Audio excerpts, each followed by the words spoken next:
and make video of the summer. I'm Miss Becky, and we are going to be making an exciting recycled newspaper snail craft today. This is our first craft of the summer, so all you have to do in order to get this craft kit for yourself is to drop by the library. We have them already packaged up for you, and you can take one for each kid that you have at home, or you'll see today. And when you open up your kit, you're going to have the following materials here. You're going to find one snail body, which is this long shape here. You'll find a newspaper snail shell, which is just a circle that we have cut out of newspapers that we are reusing and recycling from the library. And you're going to find two snail eye stems, which are just these two rectangle shapes. And then finally, you'll have two eyes for your snail as well. And those are just two white circles like this. All right, so let's go ahead and get started with our snail today. Oh wait, gotta go over what you need from home. So at home, you're going to need some glue, which I'm just going to use a plain glue stick here. You'll need markers. I only have Sharpies at home, but washable Crayola markers will work really well. And if you are feeling extra creative and you want to break out some paints today, you can also use watercolor paint with your snail. So now we can go ahead and get started here. So let's see, the first thing we're going to do is we're going to take our snail body and we're just going to go ahead and lay it out on our table for you to see here. Just like that. And the first step that we're going to do is we're going to attach our snail shell.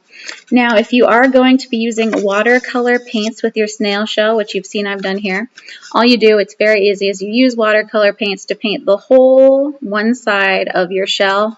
And then the only thing that's tricky about it is that you do want to make sure it is 100% dry before you start gluing it to your snail body, like we're about to do. If you don't want to use paints, but you still want your snail shell to be colorful, you can also use markers on your snail shell, and those will also turn up very nicely since newspaper is a great medium to draw on with any kind of wet paints or markers. They'll always turn out good. And once your snail shell is dry, we're going to go ahead and just glue it on. So you'll want to position your snail shell right where you think it looks best. I think I might do it like that, right there. I think that looks pretty fancy.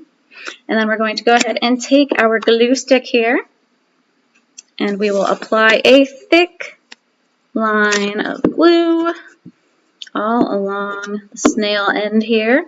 And we want to leave just a little bit of room without glue at the bottom because we want part of our snail body to still be visible, just like that. And then when you're using glue, you just want to make sure that you hold down your paper for a good 10 to 30 seconds just to make sure that your pieces stick on. And I think our snail shell is pretty good. Next, we're going to take our two snail stems and we're going to apply some glue where you think those will look best over here on the head part of our snail.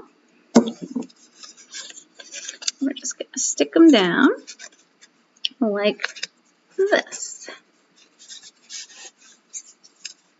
And again, we're going to press down on them, hold them for a good 10 to 30 seconds here.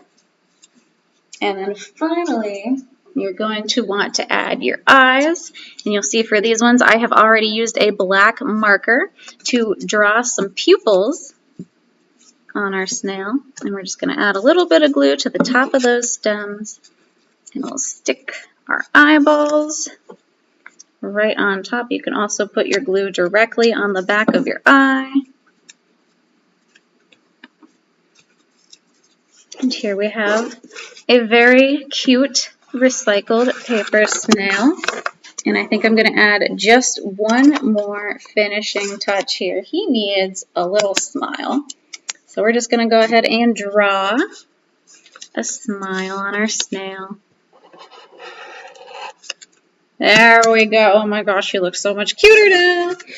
Okay, so that's all you need to do to create your recycled newspaper snail this week. If you decide to make your snail, go ahead and drop a picture in the comments below, or if you don't feel like sharing with everyone, you can also send it as a message to the library, and I will see that too. Then we're going to have one of these kits every Monday between now and the end of our summer reading program in August. So be sure to stay tuned for more animal-themed crafts this summer. And we will see you later, guys. Bye.